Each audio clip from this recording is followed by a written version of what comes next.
42% BC రిజర్వేషన్కు సంబంధించి 42% తెలంగాణ రాజకీయ 42% తెలంగాణ రాజకీయాలు కొన్నాళ్ళుగా ఈ నెంబర్ చుట్టే తిరుగుతున్నాయి.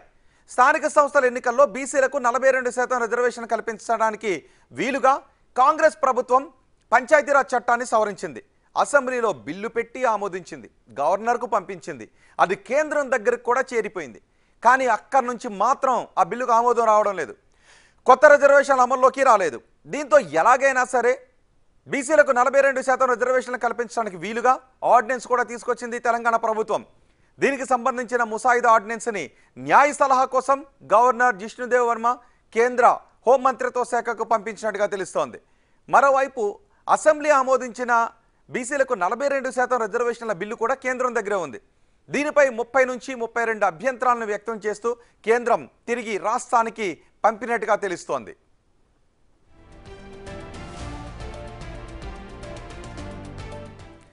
రిజర్వేషన్ల కోటా పరిమితిని 50% మించి అమలు చేయడానికి ప్రత్యేక పరిస్థితుల్లో రాష్ట్రానికి హక్కుగా ఉన్నట్లుగా ముసాయిదాలో పేర్కొన్నారు.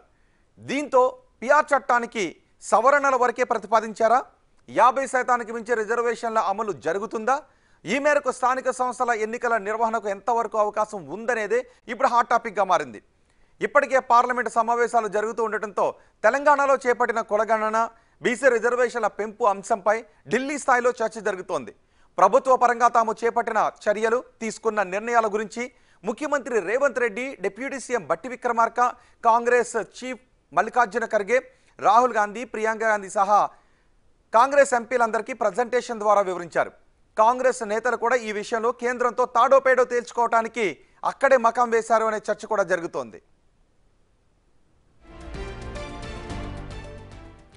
అయితే ప్రభుత్వం పంపించిన ముసాయిదా ఆర్డినెన్స్ పంచాయతీరాజ్ చట్టంలోని 50%కి లోబడి రిజర్వేషన్లు ఉండాలనే క్లాజ్ సవరణ విషయంలో ఎలాంటి వైఖరి అనుసరించాలి అనే దానిపై కేంద్ర హోంమంత్రిత్వ శాఖ సలహాను గవర్నర్ కోరినట్టుగా తెలుస్తోంది. ఈ విషయంలో చట్టపరంగా, న్యాయపరంగా ఎదురయ్యే సమస్యలేంటి, ఎలా ముందుకు వెళ్ళాలి అనే అంశాలపై ఆయన స్పష్టత కోరినట్లుగా తెలుస్తోంది. ఇలాంటి పరిస్థితుల్లో లోకల్ బాడీ ఎన్నికలలో 42% రిజర్వేషన్లు సాధ్యమేనా అన్నది ఇప్పుడు ఉత్కంఠగా మారింది.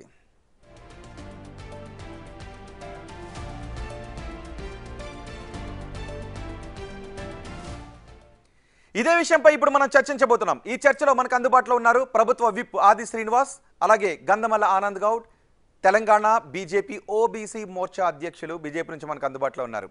ఆనంద్ గౌడ్ గారు, ఆది శ్రీనివాస్ గారు, నమస్తే అండి. నమస్కారం సార్. ముందుగా ఆది శ్రీనివాస్ గారు, ఏంటి సాధ్యం అవుతుందా? 42% రిజర్వేషన్లు అమలు చేసి తీరుతామంటున్నారు, కానీ రెండు కేంద్రం దగ్గర ఆగిపోయి క్వరీస్ వేస్తూ మళ్ళీ ప్రభుత్వానికే, రాష్ట్రానికే పంపిస్తున్నట్టుగా తెలుస్తోంది. సాధ్యమవుతుందనే భావించాలి. బీసీలు చిరకాలంగా కోరుతున్నటువంటి ఆ బిల్లులు ఆమోదం పొందుతాయన్న ఒక నమ్మకంతోనే మేము ముందుకు అడుగు వేస్తున్నటువంటి సందర్భం. ఈరోజు హిస్టారికల్ మూమెంట్, సువర్ణ అక్షరాలతో లిఖింపబడేటువంటి బీసీ బిల్లుని ఈరోజు కాంగ్రెస్ పార్టీ ప్రభుత్వం, రాహుల్ గాంధీ గారి ఆలోచనకు అనుగుణంగా, రాహుల్ గాంధీ గారు దేశవ్యాప్తంగా భారత్ జోడోలో చేసినటువంటి దానికి వారు డిమాండ్కు, లేదంటే వారు చేసినట్టు సూచనకు మరి రేవంత్ రెడ్డి గారు ముందుకు రావడం, పొన్న ప్రభాకర్ గారు వారు అక్కడ అసెంబ్లీలో ప్రవేశపెట్టడం, నేను బీసీ బిడ్డగా దాన్ని బలపరిచే సందర్భంలో ఇప్పుడు షెడ్యూల్ 9లో రాజ్యాంగ సవరణ చేసి పంపాలని చెప్పని ఒక కార్యక్రమం చేసుకొని ఈరోజు సెప్టెంబర్ 30లోకి ఎన్నికలు జరపాలని చెప్పని హైకోర్టు చెప్తున్న క్రమంలో గతంలో 2018లో రాష్ట్ర పంచాయతీరాజ్ చట్టాన్ని 50%కు రిజర్వేషన్ లోబడి ఉంటామని చెప్పి బీఆర్ఎస్ ప్రభుత్వాలు చేసినటువంటి సవరణ చేస్తూ ఒక ఆర్డినెన్స్ తీసుకొని రావడం, దాన్ని గవర్నర్ దగ్గరకు పంపడం. మీరు అన్నట్టుగా ఇవి రెండు కూడా ఈరోజు గవర్నర్ గారు మీరు అంటున్నట్టుగా కేంద్ర ప్రభుత్వానికి, హోంశాఖకు ఆది శ్రీనివాస్ గారు, ఇక్కడ ఈ డిబేట్ లో మనకి బీజేపీ నుంచి వచ్చారు, కానీ ఇప్పటి వరకు బీఆర్ఎస్ చెప్తున్నది కూడా ఇదే. సాధ్యం కాని విషయాన్ని సాధ్యం అవుతుంది అని తెలంగాణ ప్రజలకు చెప్పారు, ఇప్పుడు అది సాధ్యం కావట్లేదు అని బీఆర్ఎస్ అప్పటి వరకు ఉంది. మీరేమో ఇప్పుడు బీజేపీ వల్లే సాధ్యం కావట్లేదు అని అంటూ ఉన్నారు. సో మీరు మేము చేయాల్సింది అంతా చేస్తాం, ఇక బీజేపీ అడ్డుపడుతుందని అంటున్నారు, రైట్? అదేనా, అంతేనా? ఇప్పుడు సార్ మేము మా చేతులు చేసినాం. ఇది ఫెడరల్ ప్రభుత్వం, ఇది ఫెడరల్ ప్రభుత్వంలో మనం ఉన్నాము. కేంద్ర ప్రభుత్వం తీసుకునే నిర్ణయం రాష్ట్ర ప్రభుత్వం పంపిన బిల్లు మీద గౌరవంతో ఇవ్వాలని చెప్పని మేము కోరుతా ఉన్నాం. ఓకే, సరే వాళ్ళు చేయకపోతే మేము చేసుకుంటాం కోసం మా రాహుల్ గాంధీ ప్రధాని వచ్చిన తర్వాత. నేను కూడా ఒక విషయం చెప్తున్నా, అంటే అప్పటి వరకు 69% రిజర్వేషన్ ఆల్రెడీ తమిళలో జరుగుతాం. నా మాట వినండి. 42తో మేము ఎన్నికలకు పోవాలని చెప్పి ఆర్డర్ తీసుకుని వచ్చినాం. ఆ ప్రకారం పోవడానికి కోసం ప్రయత్నం చేస్తున్నాం. బహుశా ఆ కోణంలో ఎలాంటి ఇబ్బందులు ఉండకపోవచ్చు. రాజకీయ పరంగా విద్యా ఉద్యోగాల కోసం కూడా మనం చేసినాం కదా. అసెంబ్లీలో 2 బిల్లులు ప్రవేశపెట్టినాం. ఒకటేమో రాజకీయంగా స్థానిక సంస్థల ఎన్నికల్లో 42% కొరకు, అదేవిధంగా బీసీలకు విద్యా ఉద్యోగాల్లో కూడా ఇంకో బిల్లులు కూడా మనం 2 బిల్లులు ఆ రోజు ఈరోజు రాష్ట్రపతి గారికి పంపించింది తెలంగాణ రాష్ట్ర ప్రభుత్వం. 2 బిల్లులు పంపించినాం మనం. ఒకే బిల్లు కాదు, 2 బిల్లులు విడదీసిన. ఒకటేమో స్థానిక సంస్థల ఎన్నికలు 42%, ఇంకోటి రాజకీయ విద్య ఉద్యోగాలు. వాళ్ళు ఇవ్వకపోతే ఆ కోణంలో చెప్పే ప్రయత్నం చేస్తున్నా. ఆర్డినెన్స్ మనం కూడా ఇప్పుడు 2018 చట్టాన్ని పంచాయతీ చట్టాన్ని కూడా మార్చుకుంటూ ఆర్డినెన్స్ తీసుకుని వచ్చినాం. రేపు మళ్ళీ క్యాబినెట్లో ఏం తీసుకుంటారో చూద్దాం సందర్భాన్ని బట్టి. ఇక్కడ నేను ఏమంటున్నా, 50% రిజర్వేషన్ దాటద్దు అని వీళ్ళు అంటున్న సందర్భంలో ఇప్పుడు ఎకనామికల్ బ్యాక్వర్డ్ క్లాస్కి సంబంధించినటువంటి వాళ్ళకి 10% ఇస్తే కలిపితే 60% అయినట్టే కదా. ఆ క్యాబ్ పోయిందని చెప్పని మా ముఖ్యమంత్రి మీ అనేక సందర్భాలు చెప్తున్నా. ఆ అంశం ఎందుకు చర్చిస్తున్నారో మాకు అర్థమైతలేదు. నేను ఇక్కడ ఖచ్చితంగా మనం బీసీ కులాలకు సంబంధించినటువంటి ఒక చక్కటి నిర్ణయం వచ్చినప్పుడు స్వాగతించాలని ఎప్పుడైతే పెట్టారో అప్పుడే క్యాపింగ్ ఎగిరిపోయింది. కాబట్టి ఎక్కడ బీజేపీ అలాంటి క్వరీస్ పెట్టాల్సిన అవసరం లేదని అంటారు, రైట్? ఓకే, అదే అదే అదే చెప్పే ప్రయత్నం చేస్తున్నా. ఓకే, మనం అందరం కూడా స్వాగతించాలి. నేనేమంటున్నా, బీజేపీ కానీ బీఆర్ఎస్ కానీ దీన్ని రాజకీయం చేయకుండా ఈరోజు కాంగ్రెస్ పార్టీ బీజేపీ రాజకీయం చేస్తుందా? ఒక్క మాట స్ట్రైట్ గా చెప్పండి ఆర్ శ్రీనివాస్ గారు. బీజేపీ సెంట్రల్ లో ఈ బిల్లుపై రాజకీయం చేస్తుందా? అంటే నేను ఒకటి చెప్పదలుచుకున్నాను. 8 మంది ఎంపీలను ఇచ్చినటువంటి తెలంగాణకు సంబంధించిన ఎంపీలందరూ కూడా కిషన్ రెడ్డి గారు కూడా ఈరోజు మేము మాట్లాడడం జరిగింది. కిషన్ రెడ్డి గారు కూడా పత్రిక చెప్పినాం, జంతర్ మంతర్ చెప్పినాం. వాళ్ళు ఒకవేళ ఆపి ఎన్నికల్లో ఇవ్వకపోతే రాజకీయం చేసినట్టుగా భావిస్తాం. ఇప్పుడే మేము వారు రాజకీయం చేస్తున్నారని చెప్పి ఇప్పుడే నేరుగా మాట్లాడే ప్రయత్నం వాళ్ళ మీద బాధ్యత పెడుతున్నాం. ఇప్పటికైనా పార్లమెంట్ నడుస్తుంది, మీరు కేబినెట్ మంత్రి ఉన్నాడు, కేబినెట్ చర్చించండి. ఈరోజు పార్లమెంట్ మా రాహుల్ గాంధీ గారు కూడా సెప్టెంబర్ 30 లోపు ఎన్నికలు నిర్వహించాలి అని కోర్టు కూడా మొన్న తీర్పునిచ్చింది. ఆ దిశగా ముందుకు వెళ్ళాలంటే రిజర్వేషన్ అంశం తేలాలి. రిజర్వేషన్ అంశం తేలాలి అంటే అటు బిల్లు సెంట్రల్ గవర్నమెంట్కి పంపించిన బిల్ అయినా అగ్రీ చేయాలి, లేదు గవర్నర్ ఇప్పుడు న్యాయ సలహాలకు పంపించిన ఆర్డినెన్స్ అయినా ఓకే చేయాలి. అది అవుతుంది అనుకుంటున్నారా? నమ్మకం మీకుందా? నమ్మకం ఉంది, కావాలి. నేను ఏమంటున్నా, ఇక్కడ రాజకీయ పరంగా రిజర్వేషన్ 42% ఇవ్వాలన్నప్పుడు ఎలాంటి అభ్యంతరం లేకుండా ఆర్డినెన్స్ రావడానికి కాదు. ఇక్కడ మనం ఏం చేసినాం, 2018 చట్టంలో 50% రిజర్వేషన్ను మేము సవరించినాం. అవును, మనకు సుప్రీంకోర్టులో ఉన్న తీర్పు ప్రకారము ఒకవేళ ఆయా రాష్ట్రాల్లో శాస్త్రీయ పద్ధతుల్లో మీకు డాటా లెక్కలు ఉంటే మీరు పెంచుకుంటే అభ్యంతరం లేదని చెప్పని కూడా ఇంద్రసాని ఇచ్చిన తీర్పులో ఉన్నటువంటి సందర్భం బట్టి మేము ముందుకు పోవాలనుకుంటున్నాం. నేను ఇక్కడ మేము క్లియర్గా ఉన్నాము. 42% రిజర్వేషన్ ముందుకు పోయేటప్పుడు ఏ పార్టీలో ఉన్న బీసీ బిడ్డలని దీని మీద స్టేక్ అయితే ఓరు కదా. ఒకళ్ళు పోయిననుకో వాళ్ళతో మాట్లాడే ప్రయత్నం చేద్దాం అనుకుంటున్నాం. మేము ఇక బీసీ సంఘాలుగా బీసీల కోసం ఉద్యమించే నాయకులంగా ఎక్కడికెక్కడ అందరూ నిలబడి ఒక 42% ప్రభుత్వం రిజర్వేషన్ ఇచ్చి ముందుకు పోదాం అంటే వీళ్ళు ఆపలేరు కదా. వీళ్ళు ఆపడానికి కోసం ప్రయత్నం చేసి ఒక కోర్టుకు వెళ్ళేటువంటి సందర్భం ఉంటే మన ఉన్నటువంటి కులగణన చేస్తే 56.35% వచ్చింది. కాబట్టి మేము ముందుకు పోతున్నాం చెప్పిన కార్యక్రమం చేయడానికి సిద్ధంగా ఉన్నాం. వీళ్ళు ఏమనంటే దానిలో మైనార్టీకి సంబంధించి తీసుకుని వస్తారు. మైనార్టీలకు సంబంధించి అందరూ కలిసి మైనార్టీలలో బీసీలు కూడా ఇందులోకి వస్తారు. ముస్లింలు ఒక తెగ రాకపోవచ్చు. మనలో దూదేకులు, ఫకీరు వీళ్ళందరూ గతంలో మన ముత్తాతల నుంచి తాతల నుంచి ఎవరైతే ఉన్నారో వాళ్ళు రావడానికి అవకాశం ఉంటే స్కోప్ ఉంటుందేమో, కానీ అందరూ వాళ్ళు రావడం వల్ల ఇక్కడ నష్టం జరుగుతుంది చెప్పిన వాదన తీసుకుని వస్తారు. అట్లంటే గుజరాత్లో మా మైనార్టీలకు రిజర్వేషన్ ఇస్తున్నారు, లేదా గుజరాత్లో ఇస్తున్నారు. ఇప్పుడు మోడీ గారు ఎంపీ ఉన్న ఉత్తరప్రదేశ్లో ఇస్తున్నారు. ఈరోజు ఆర్ఎస్ ప్రధాన కేంద్రం ఉన్న మహారాష్ట్రలో కూడా ముస్లింలకు రిజర్వేషన్ ఇస్తారు. వాళ్ళు అధికారులు ఉన్నటువంటి వాళ్ళకేమో ముస్లింలలో పేదలకు రిజర్వేషన్ ఇచ్చుకోవచ్చట, మేము రిజర్వేషన్ ఇచ్చుకోవద్దని చెప్పట్టు కూడా కరెక్ట్ కాదు కదా పైసా. ఇక్కడ బీసీలు అందులో ఉన్నటువంటి వారికి ఇవ్వడానికి కోసం. ఓకే, శ్రీనివాస్ గారు ఒక్క నిమిషం. గన్నమల ఆనంద్ గౌడ్ ఉన్నారు బీజేపీ నుంచి, ఆయన ఏమంటారు చూద్దాం. ఆనంద్ గౌడ్ గారు, ఆది శ్రీనివాస్ గారికి నమ్మకం ఉంది 42% రిజర్వేషన్లతోనే మేము ముందుకు వెళ్తాం, అన్ని అడ్డంకులు తొలగిపోతాయని. ఏం జరుగుతుంది? బీజేపీ అడ్డంకులు సృష్టిస్తుందా? సెప్టెంబర్ 30 లోపు 42% బీసీ రిజర్వేషన్స్తో తెలంగాణలో లోకల్ బాడీ ఎలక్షన్స్ జరుగుతాయా? నమస్కారం సార్, ఈ డిబేట్లో ఉన్న వాళ్ళందరికీ. ముఖ్యంగా బీజేపీ పార్టీ స్టాండ్ ఏదో అసెంబ్లీలోనే చెప్పింది ఈ 42% రిజర్వేషన్ల పైన. మేము ఈ 42% బీసీలకు రిజర్వేషన్ ఇవ్వడానికి వ్యతిరేకిస్తలేము, రాజకీయంగా కానీ, విద్యాపరంగా కానీ, ఉద్యోగపరంగా కానీ. కానీ మేము చెప్పేది, మీరు ఈ బిల్లుని రూపొందించడంలో సరి అయిన పద్ధతిలో మీరు ముందు అడుగు వేయలేదనేదే మా ఆరోపణ. ఇవాళ మీరే చెప్తున్నారు, శ్రీనివాస్ గారు చెప్తున్నారు, గవర్నర్ గారు న్యాయ నిపుణులకు పంపించిండు, అందులో 10 ప్రశ్నలు వేసి రిటర్న్ పంపించిండని. అవును, మీరు ఇంత అంటున్నారు కదా, మాకు 42% చేయాలని మా రాహుల్ గాంధీ గారు అధ్యక్షుడిగా దేశమంతా తిరిగిండు. దేశమంతా సార్ అన్న అన్న అన్న ఒక్క నిమిషమే మేము మాట్లాడతాం.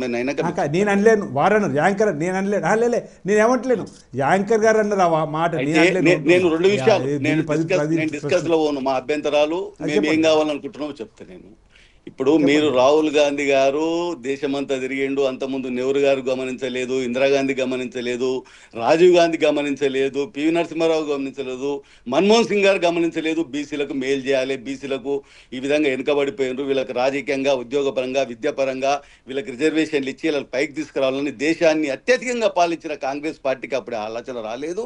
రాహుల్ గాంధీ గారి దేశంలో తిరిగినాక మంచి ఆలోచన వచ్చింది, సంతోషం, మేము కాదంటలేము.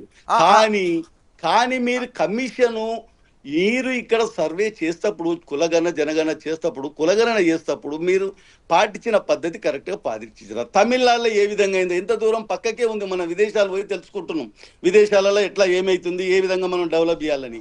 మరి అక్కడ 69% రిజర్వేషన్లు ఇచ్చిండ్రు. వాళ్ళు ఏ పద్ధతిలో చేసిండ్రు, ఏ పద్ధతిలో వాళ్ళు ఏ యాక్ట్ ప్రకారం చేసిండ్రు, ఎట్లా నిపుణులు ఎట్లా నిర్మించిండ్రు. ఆ రోజు 1982లో అంబాశంకర్ అనే ఐఏఎస్ రిటైర్డ్ ఆఫీసర్ నేసి 21 మంది నిపుణులను లేచి దాదాపు 2 సంవత్సరాలు చాలా స్పష్టంగా ఎక్కడ కూడా ఏ విధంగానైనా చిన్న పొరపాటు లేకుండా వాళ్ళు చేసి సాధించుకొని ఇప్పటికీ జరుగుతున్నది.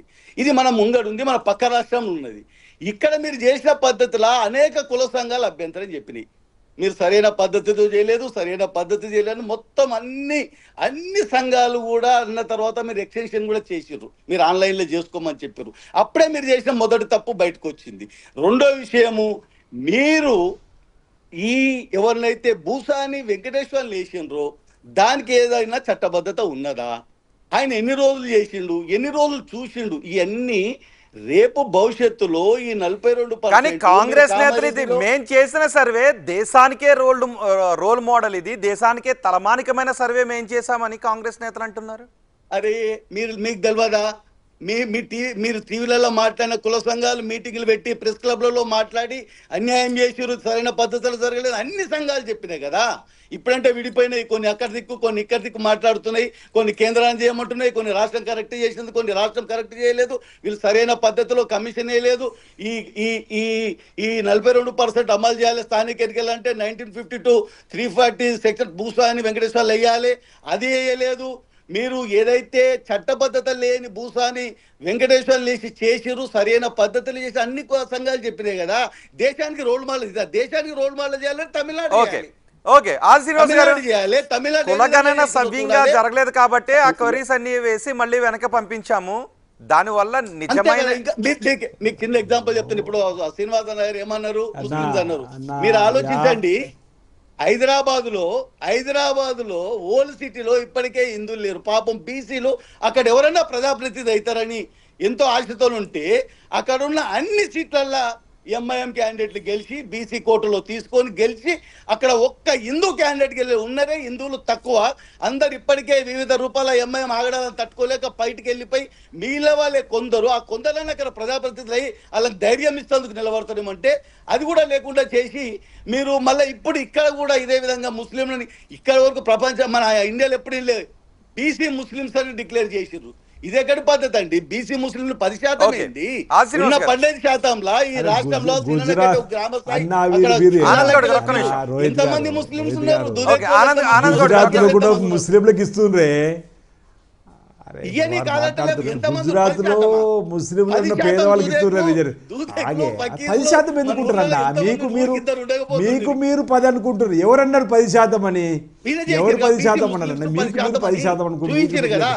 లేదన్నా మీరు అర్థం 56% మొత్తం బీసీలు 56.37%. మీరు మాట్లాడేది రాజకీయ కోణంలో మాట్లాడతాడు. మేము అభ్యర్థం చెప్పండి, దానికి రాజకీయ కోణంలో సమానం చెప్తా. లేదు నేనేమో ఆనంద్ నువ్వు మాట్లాడుతున్నా ఏమన్నా నా మాట విని ఆనంద్ నాకు అదే నేనేమంటారు మనందరం కలిసి బీసీలకు న్యాయం చేసుకుందాం. ఏ పార్టీలు ఎవరమున్నా బీసీలకు సంబంధించి న్యాయమైనటువంటి ఆలోచనతో ముందుకు పోదామని నేను చెప్తున్నా. న్యాయమైనటువంటి ఆలోచన ఈరోజు ఓ పద్ధతి ప్రకారంగా 150 మంది ఇండ్లకు ఒక ఎన్యూమరేటర్, అట్లా 97,000 మంది ఎన్యూమరేటర్లు పెట్టుకున్నాము. ఇంచుమించు 56 రోజులు జరిగింది. తర్వాత 10 రోజులు ఇంకా మాకు సమయం సరిపోదంటే కూడా మనం ఆన్లైన్ పెట్టుకోవడానికి అవకాశం ఇచ్చినాము. ఈరోజు 56.37% ఉందని బీసీ లెక్క తేలింది. ఈరోజు గతంలో తెలంగాణలో బీఆర్ఎస్ సర్కార్ చేసినప్పుడు 51% తేలింది. ఇప్పుడు 5.37 పెరిగింది. ఈరోజు 42% ఒక చక్కటి అవకాశం వచ్చింది. కానీ మీరే అంటారు అసెంబ్లీలో ఆమోదం మేము ఒప్పుకున్నాం అంటారు కదా, అదేదో కేంద్రం నొప్పి అంటున్నాం.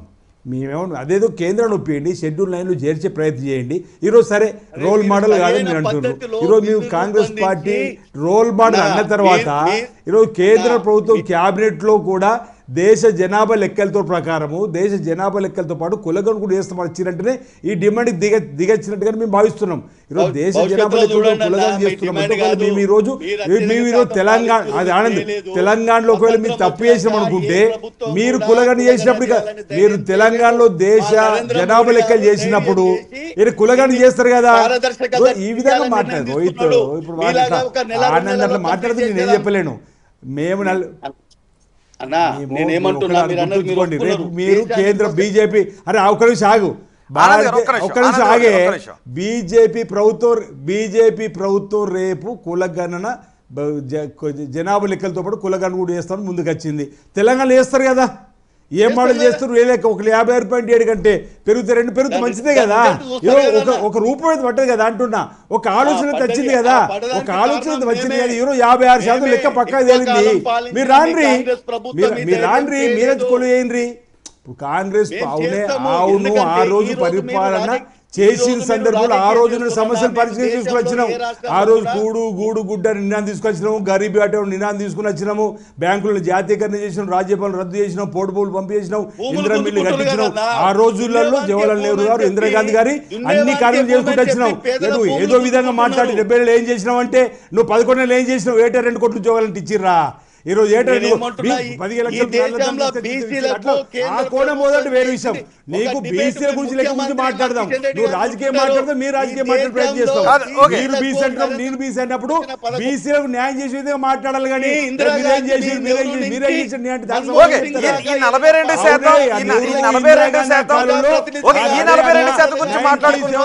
కరెంటు లేదా కరెంటు తీసుకొచ్చి పెట్టినావు. అప్పుడు బీజేపీ ఎక్కడ ఉంది? స్వాతంత్ర ఉద్యోగం బీజేపీ ఎక్కడ ఉంది అంటున్నా.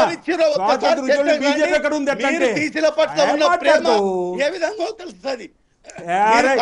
మొసలి కన్నీరు మీది కపట ప్రేమ. అరే ఈరోజు కిషన్ రెడ్డి కేబినెట్ మాట్లాడకపోతున్నాడు. ఏం మాట్లాడుతున్నారు మీరు? 100కి 100 రేవంత్ రెడ్డి బీసీ బిడ్డ కాకుండా బీసీ ఏం మాట్లాడతారు మీరు? రోహిత్ గారు ఈ విధంగా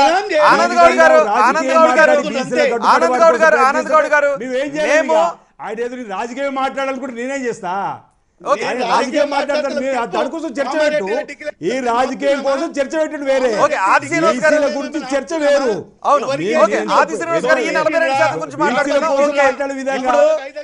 ఆల్రెడీ తెలంగాణ ప్రభుత్వం ఆమోదించి పంపించిన పంపించారు, మళ్ళీ ఆర్డినెన్స్ పంపించారు.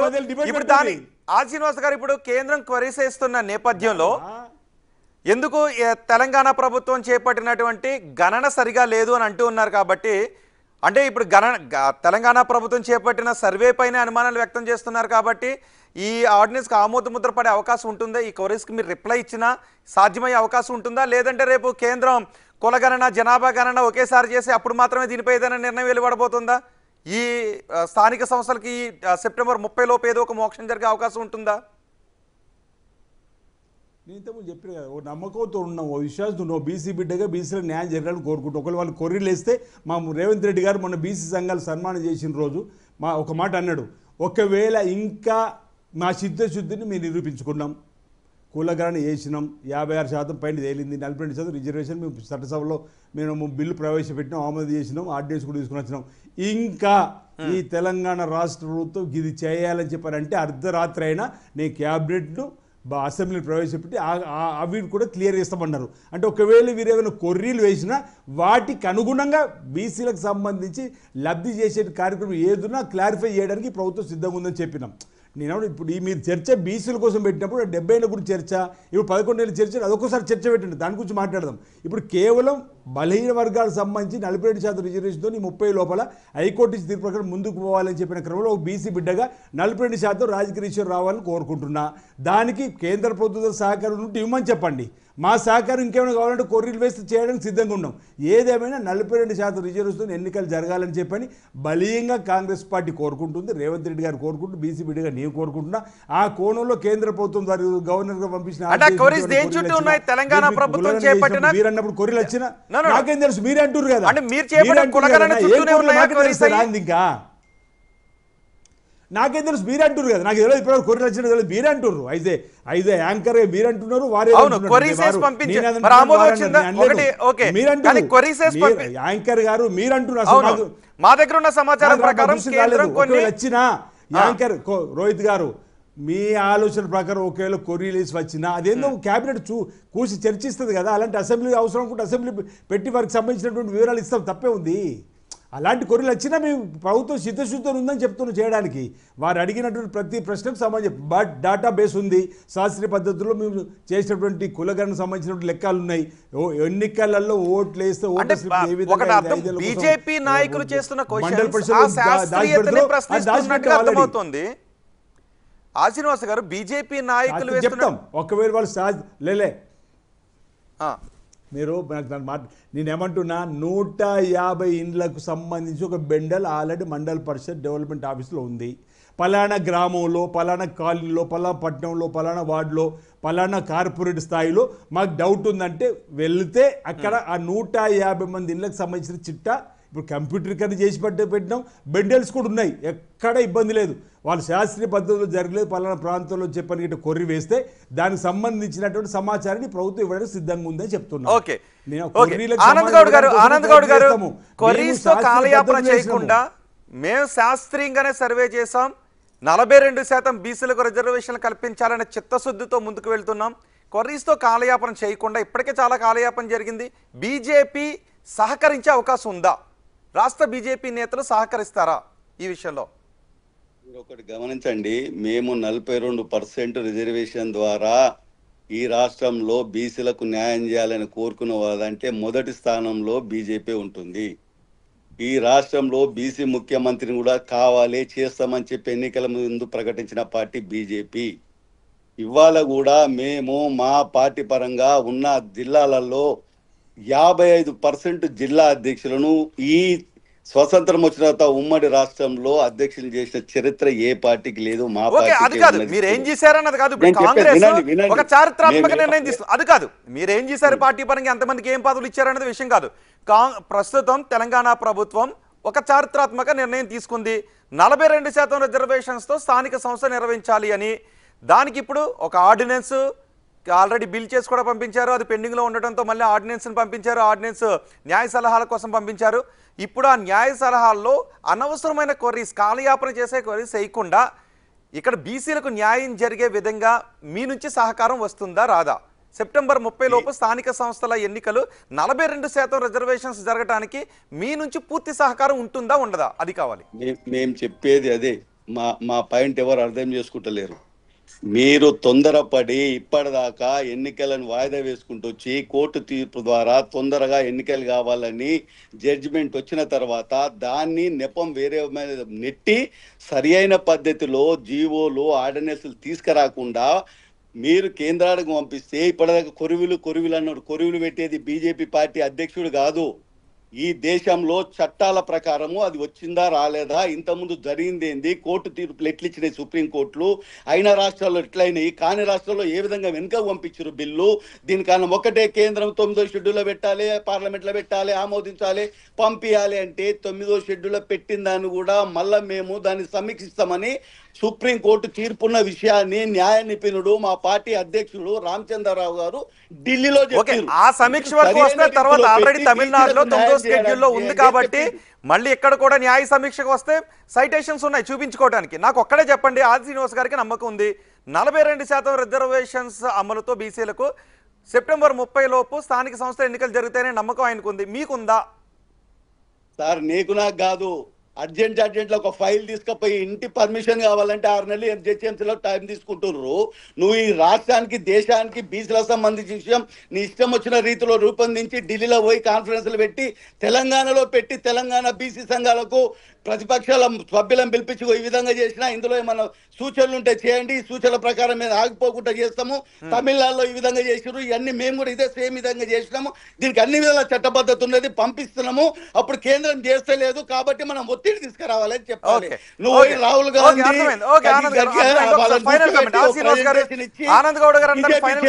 బీజేపీ చేస్తలేదు, ఢిల్లీలో ప్రచారం గురించి చేస్తే మీకు నమ్మకం ఉందని అంటున్నారు. ఆనంద్ గౌడ్ గారికి మాత్రం నమ్మకం విషయంలో ఆయన హామీ ఇవ్వట్లేదు. మీరు కొన్ని విధంగా బిల్లులు రూపొందించారు. ఓకే, ఒక్క నిమిషం ఆనంద్ గౌడ్ గారు, ఫైనల్ కామెంట్ ఆది శ్రీనివాస్ గారు. మాకు విశ్వాసం ఉంది, నమ్మకం ఉంది. మేము గెలవలేమంటారు. మీ సోషల్ జస్టిస్ మినిస్టర్ని కలిసిన మా పీసీ అధ్యక్షులు మహేష్ కుమార్ గారు ఆధ్వర్యంలో మా పొన్నం ప్రభాకర్ గారు మేము అందరం కూడా ఎంపీలము అందరం కలిసినాము. వారికి వినతి పత్రం ఇచ్చినాము, అసెంబ్లీలో జరిగిన తీర్మానాన్ని కూడా ఇచ్చినాము. ఈ రోజు లోకసభలో ప్రతిపక్ష నేత రాహుల్ గాంధీ గారు కూడా మేము చెప్పడం జరుగుతా ఉంది, అసెంబ్లీలో పార్లమెంట్ లో చర్చించాలని చెప్పండి. నాకు నమ్మకం ఉంది, విశ్వాసం ఉంది. ఈ ఒక్క బీజేపీ బీఆర్ఎస్ తప్ప అన్ని సంఘాలు కూడా ఒప్పుకుంటున్నాయి, అన్ని సంఘాలు కూడా హర్షిస్తున్నాయి, అన్ని సంఘాలు కూడా స్వాగతిస్తున్నాయి. నాకు విశ్వాసం నమ్మకం ఉంది. 42%తోనే ఎన్నికలు ముందుకు పోదాం. భారతీయ జనతా పార్టీ ప్రభుత్వం మనసు మార్చుకొని కూడా బహుశా షెడ్యూల్ 9లో చేర్చుకుంటుందని చెప్పిన భావన వ్యక్తం చేస్తా ఉన్నా. Right, thank you very much Adi Srinivas garu, thank you very much Kandamala Anand Goud garu. Big టీవీకి అందుబాటులోకి వచ్చి 42% రిజర్వేషన్స్కి సంబంధించి కేంద్రం క్వరీస్ వేస్తూ మళ్ళీ ఆర్డినెన్స్ బ్యాక్ పంపించిందని జరుగుతున్న మాటలపై మీ అభిప్రాయాన్ని తెలియజేసినందుకు మరి చూద్దాం. 42% రిజర్వేషన్స్తోనే సెప్టెంబర్ 30 లోపు స్థానిక సంస్థల ఎన్నికలు జరుగుతాయని కాంగ్రెస్ నాయకులు ప్రగాఢ నమ్మకాన్ని వెలిబుచ్చుతున్నారు. కానీ కేంద్రం మాత్రం కొన్ని అనవసరమైన జాప్యాన్ని కలిగించే క్వరీస్ వేస్తోంది అనే చర్చ జరుగుతుంది. మరి చూద్దాం ఏం జరుగుతుంది. సెప్టెంబర్ 30 లోపు 42% రిజర్వేషన్స్తో స్థానిక